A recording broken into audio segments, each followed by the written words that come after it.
மாமியார் வந்து இறக்குறதுக்கு முன்னாடி இருந்து என் கையை பிடிச்சி சொன்னாங்க, எக்காரணத்தை மட்டும் விட்டுறாதப்பா. ஆனா நீங்க உங்க மாமியாரை பத்தி பேசுறப்பெல்லாம் உங்க குரல் உடைஞ்சிருது, கண்ணு கலங்கிருது. ஏன்? ரொம்ப பாசமா இருப்பாங்க. ஹலோ, இப்ப அழுதாவே இல்ல, நான் ஏன் அவ கதையை கேட்டு என்னால தாங்க முடியல. அவன்கிட்ட வந்து ஒன்னே ஒன்று சொல்லி வச்சிருக்கேன், அத்தை போன பிறகு இந்த இவன் போயிட்டாங்க, பிள்ளைய வந்து நம்மள தனியா விட்டுட்டாங்கன்ற ஒரு பேச்சு என்னைக்கும் வரக்கூடாதுடா. உனக்குன்னு ஒரு காசை சேர்த்து வை. இப்ப வந்து ஒரு பவுண்ட நகை அவனுக்குன்னு எடுத்து வச்சிருக்கான். அந்த செயினே வந்து என் பையனுக்கு போட்டு விடுறான். நீ நல்லவையா அப்படின்ற ஒரு நோந்துரும் சார். அதனால அவனை வந்து என் பிள்ளையா தான் நான் பாக்குறேன்.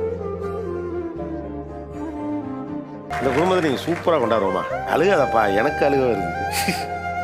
கல்லு மாதிரி இருக்கவன இப்படி பண்றியே, இதெல்லாம் நியாயமா? ஃபுல் வீடியோக்கு ஹேண்டிலுக்கு கீழே லிங்க் இருக்கு, அதை கிளிக் பண்ணி பாருங்க. அப்படியே சேனலை மறக்காம சப்ஸ்கிரைப் பண்ணி